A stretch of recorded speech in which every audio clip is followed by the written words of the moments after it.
శ్రోతలకు నమస్కారం. కథాపుస్తకంకి స్వాగతం.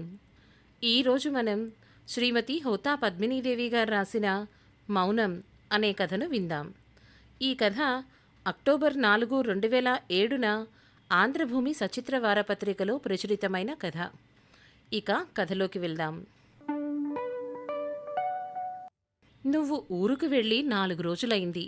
నువ్వు లేని ప్రతి క్షణం నాకొక యుగంలా అనిపించటం లేదు ఎందుకో. నువ్వు నా పక్కన ఉన్నప్పుడు నేను ఒంటరినే, ఇప్పుడు నేనొంటరినే. మనిద్దరి మధ్య అగాధంలాంటి మౌనం కంటే ఇప్పటి నిశ్శబ్దమే నాకు బావుంది. నువ్వు నా పక్కన లేవనే బాధ నాలో లేదు. నీ యాబ్సెన్స్ని నేను ఫీల్ అవ్వడం లేదు. నాలో సున్నితమైన భావాలు చచ్చిపోతున్నాయా? నేను నిన్ను ఇదివరకట్లా ఎందుకు ప్రేమించలేకపోతున్నాను? డైరీ మూసి పెన్ క్యాప్ పెట్టి కుర్చీలో వెనక్కి వాలి కళ్ళు మూసుకొని కూర్చుంది మాధుర్య. మూసిన కనురెప్పల చాటు నుండి వ్యధాభరితమైన ఆమె మనసు మారుమూల పొరల్లో నుంచి ఒక కన్నీటి బొట్టు ఆమె చెక్కిలిని ఆర్ద్రంగా స్పృశించింది. విష్ణు ఆఫీస్ నుంచి ఇంటికొస్తూనే నేరుగా బెడ్రూంలోకి వెళ్ళిపోయాడు. కాఫీ కప్పుతో ఆ గదిలోకొచ్చిన మాధుర్య పడుకొని ఉన్న భర్తని చూసి అలా ఉన్నారే అని అడిగింది. తలనొప్పి, ఒళ్ళంతా నొప్పులు, జ్వరం వచ్చేలా ఉంది అన్నాడతను కళ్ళు తెరవకుండానే. కాఫీ కప్పు టీపాయ్ మీద పెడుతూ అంది. కాఫీ ఇక్కడ పెట్టాను, తాగి పడుకోండి అనేసి గదిలో నుంచి వెళ్ళిపోయింది. విష్ణుకి కళ్ళు తెరవాలని కానీ కాఫీ తాగాలని కానీ లేదు. అతని శరీరంలోని ఏ అవయవమూ అందుకు సహకరించటం లేదు. కానీ వేడి కాఫీ తాగితే అయినా తలనొప్పి తగ్గుతుందేమో అని బలవంతాన లేచి కాఫీ తాగాడు. మాధుర్య గదిలోకొస్తే బావుండు, తన నుదుటికి పెయిన్ బామ్ రాస్తే బావుండును అనుకుంటూ కళ్ళు మూసుకున్నాడు. హాలులో టీవీలో నుంచి ఏవో డైలాగులు వినపడుతున్నాయి. ఏదో సినిమా కాబోలు. మాధుర్య టీవీ చూస్తున్నట్టుంది అనుకుంటూ విష్ణు కళ్ళు మూసుకున్నాడు. తల పగిలిపోతున్నట్టు నొప్పి, జ్వరం వచ్చినట్టుంది, ఒళ్ళంతా సలసలలాడుతోంది. తననిక్కడ ఇలా వదిలేసి ఆమె టీవీ చూస్తోంది. మనసు చివుక్కుమంది విష్ణుకి. కొద్దిసేపటికి అతనికి తెలియకుండానే మనసు ఆలోచించే స్థితిని దాటి మగతలోకి జారుకుంది. నుదుటిపై చల్లని స్పర్శ, ఉడుకులోన్ వాసన. షర్టు బటన్స్ విప్పారు ఎవరో. తడిగుడ్డతో ఒళ్ళంతా తుడుస్తున్నారు. బహుశా టెంపరేచర్ తగ్గడానికి కాబోలు. మధు, మాధుర్య అంటూ కళ్ళు విప్పడానికి విఫల ప్రయత్నం చేస్తూ కలవరిస్తున్నట్టు అన్నాడు విష్ణు. మేడం బయట ఫ్రెండ్స్తో మాట్లాడుతున్నారు, పిలవమంటారా అంటూ మృదువైన స్వరం అస్పష్టంగా వినిపించింది. ఎవరిదా స్వరం? మీరెవరు? తనకి సపర్యలు చేస్తున్న ఆమె ఎవరో తెలుసుకోవాలనే కుతూహలంతో అడిగాడు. నర్సుని అన్నది ఆ స్వరం. జ్వరంతో బాధపడుతున్న తనని నర్సుకు వదిలేసి తన ఫ్రెండ్స్తో బాతాకానీ కొడుతోందా? అతని మనసులో బాధావేదనలు. అతని ప్రమేయం లేకుండానే మళ్ళీ మగతలోకి జారుకున్నాడు. 3 రోజుల తర్వాత విష్ణుకి జ్వరం తగ్గింది. దిండు నానుకొని మంచం మీద నిస్సత్తువగా కూర్చున్నాడు. మాధుర్య గదిలోకొచ్చింది. జ్వరం తగ్గింది మీకు. ఇవాళ అన్నం తినచ్చని డాక్టర్ చెప్పారు. చారన్నం తిందురుగాని ఇక్కడికి తీసుకురానా? డైనింగ్ టేబుల్ దగ్గరికి వస్తారా అని అడిగింది మాధుర్య. రాలేను, ఇక్కడికి తీసుకురా అన్నాడు విష్ణు. సరే అంటూ ఆమె కిచెన్లోకి వెళ్ళి 5 నిమిషాల తర్వాత బౌల్లో చారన్నం కలిపి స్పూను, మంచినీళ్ల గ్లాసు, అతను అన్నం తిన్నాక వేసుకోవాల్సిన టాబ్లెట్లు తెచ్చి టీపాయ్ మీద పెట్టింది. తిని నిద్రపోకండి, మళ్ళీ జ్వరం వస్తుంది అని హెచ్చరికగా అంది. మధు, కాసేపు నా దగ్గర కూర్చో అర్థింపుగా అన్నాడు విష్ణు. మీరెలాగో ఇంట్లోనే ఉంటారు కదా అని మిసెస్ సిన్హాతో షాపింగ్కి వస్తానని చెప్పాను. అయ్యో, ఇప్పటికే ఆలస్యం అయిపోయింది, వస్తానే అని అతి మామూలుగా చెప్పి హడావిడిగా వెళ్ళిపోయింది. షాకింగ్గా ఆమె వైపు చూస్తూ ఉండిపోయాడు విష్ణు. తనకి కాస్త తలనొప్పి వస్తే హడావిడి పడిపోయే మాధుర్య ఎందుకిలా ప్రవర్తిస్తోంది? తనని పట్టించుకోదే? అన్నం తినాలని లేదు, కానీ తినాలి. జ్వరం తగ్గినా కాలు చెయ్యి కదపలేనంత నీరసం. తను మామూలుగా అయ్యి రొటీన్లో పడాలంటే ఏదో ఒకటి తినాలి. బిజినెస్, కొత్త కాంట్రాక్టులు, ఎత్తులకి పై ఎత్తులు, అచీవ్మెంట్, కొత్త ఉత్సాహం, విజయం తాలూకు ఆనందం. అందరూ తనని చూసి ఈర్ష్యపడాలి అనుకుంటూ బౌల్ చేతిలోకి తీసుకుని మెల్లగా తినసాగాడు. నోరు చేదుగా ఉంది. మందుల ప్రభావమో లేక జ్వరం వలనో తెలీదు. ఎలాగో అన్నం తిన్నాననిపించి నీళ్లు తాగి టాబ్లెట్స్ మింగి హాల్లోకొచ్చాడు. ఇల్లంతా నిశ్శబ్దంగా ఉంది. ఒంటరితనం భరింపరానిదిగా ఉంది. తనకు తోడు కావాలి. మాధుర్య ఇంట్లో ఉంటే బావుండును. అయినా మధులో ఉన్నట్టుండి ఈ మార్పేమిటి? తనకి కాస్త తలనొప్పొస్తే తన చేత టాబ్లెట్ మింగించి పక్కనే కూర్చొని నుదుటికి పెయిన్ బామ్ రాసి నిమిషానికోసారి తగ్గిందా అని ఆదుర్దాన్ని ప్రకటించే మధు 3 లంఘనాలు చేసినా తను అన్నం తినేటప్పుడైనా దగ్గర ఉండకుండా ఫ్రెండ్తో షాపింగ్కి వెళ్తుందా? అసహనంగా నిట్టూర్చి రిమోట్ని చేతిలోకి తీసుకున్నాడు. ఛానల్స్ మారుస్తున్నాడు. ఏది చూడబుద్ధి కావడం లేదు. మనసులో ఒకే ఆలోచన. అది మనసుని చెదపురుగులా తినేస్తోంది. ఒంటరితనం, నిశ్శబ్దం పిచ్చెక్కిపోతోంది. 3 గంటలకి ఇంటికొచ్చింది మాధుర్య. ఇంటికొస్తూనే కిచెన్లోకి వెళ్ళి కాఫీ కలిపింది. అతనికో కప్పిచ్చి తనో కప్పు తీసుకుని టీవీ ఆన్ చేసింది. ఏదో డైలీ సీరియల్ వస్తోంది. ఆమె టీవీ చూడ్డంలో ఎంతగా లీనమైందంటే విష్ణు 2 సార్లు పిలిస్తే గానీ పలకలేదు. ఏమిటి అంటూ టీవీ వాల్యూమ్ తగ్గిస్తూ అడిగింది. కాసేపు టీవీ కట్టేసి నాతో మాట్లాడొచ్చుగా అన్నాడు గోముగా. ఏం మాట్లాడను అంటూ టీవీ మీద దృష్టి మరల్చకుండానే అడిగింది.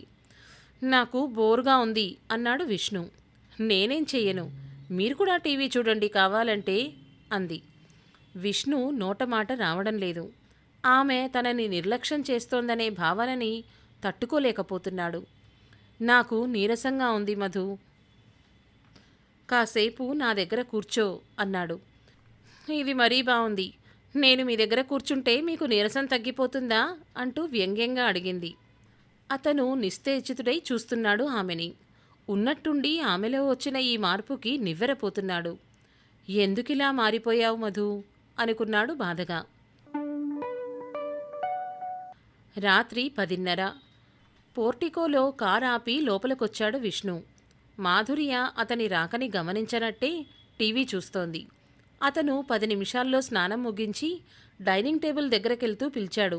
మధు, అన్నం పెట్టు అంటుంటే ఆమె ఒక్క క్షణం తల తిప్పి అతన్ని చూస్తూ అంది.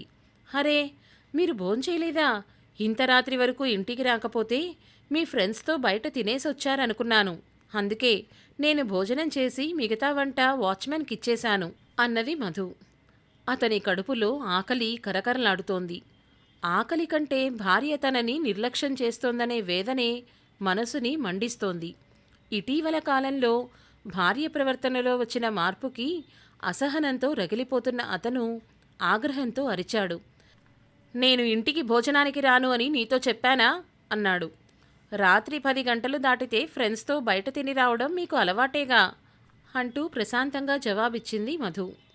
ఎందుకిలా ప్రవర్తిస్తున్నావు నువ్వు? కనీసం నేను భోజనం చేశానో లేదో కూడా పట్టించుకోవా? తీవ్ర స్వరంతో అడిగాడు. ఏమిటండి మీరు? చిన్న విషయానికి ఎందుకింత రాద్ధాంతం చేస్తారు?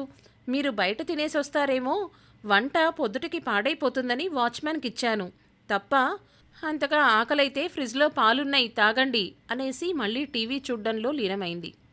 ఒక్క అంగలో ఆమెను సమీపించి ఆమె చేతిలో నుంచి రిమోట్ లాక్కొని టీవీ ఆఫ్ చేశాడు. ఏమిటిది?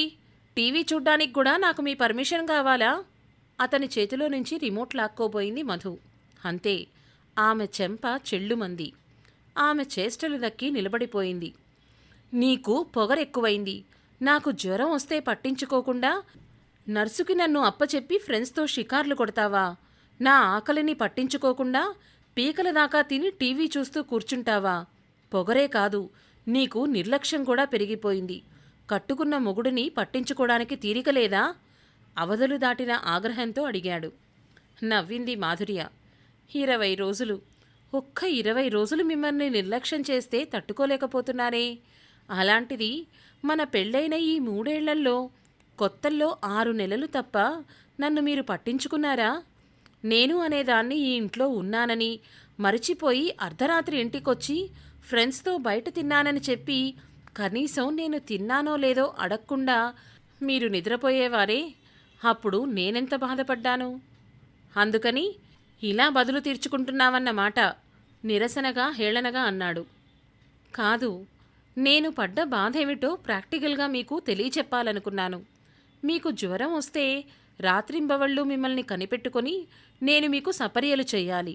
అదే నాకు జ్వరం వస్తే మీరు నన్ను పట్టించుకోరు. నాకు జ్వరం వచ్చి లేవలేక పడుకునుంటే ఫ్రెండ్స్ దగ్గరికి వెళ్ళిపోతారు. కాసేపు నా దగ్గర కూర్చోండి అని ఎంతో ఆశగా అడిగితే నేను నీ పక్కన కూర్చుంటే నీ జ్వరం తగ్గిపోతుందా అని అడిగారు. పైగా నన్ను చూడ్డానికి వచ్చిన డాక్టర్తో నా ఎదురుగానే మా ఆవిడ నిన్న తనకిష్టమైన డైలీ సీరియల్ చూడలేకపోయిందేమో, అందుకే బెంగతో జ్వరం తెచ్చుకుంది అంటూ జోక్ చేశారు. అంటున్న మధు మాటలకి విష్ణు ఏదో చెప్పబోయాడు మధ్యలో. ఆమె చెయ్యెత్తి అతన్ని వారిస్తూ అంది, నేను లంకణం చేస్తే మీరు కూడా పస్తూ ఉండక్కర్లేదు.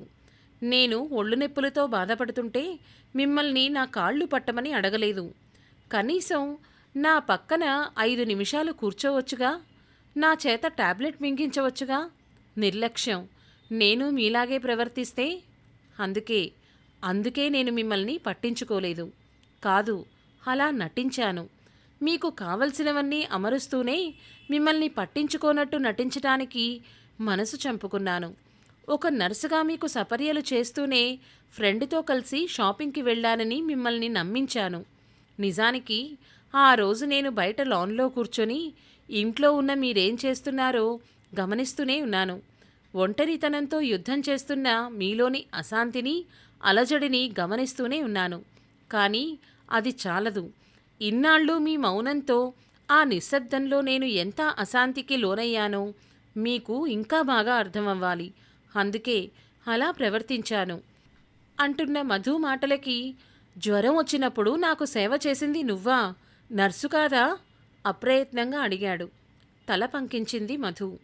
భార్య భర్తకి సేవ చేయడం ధర్మం.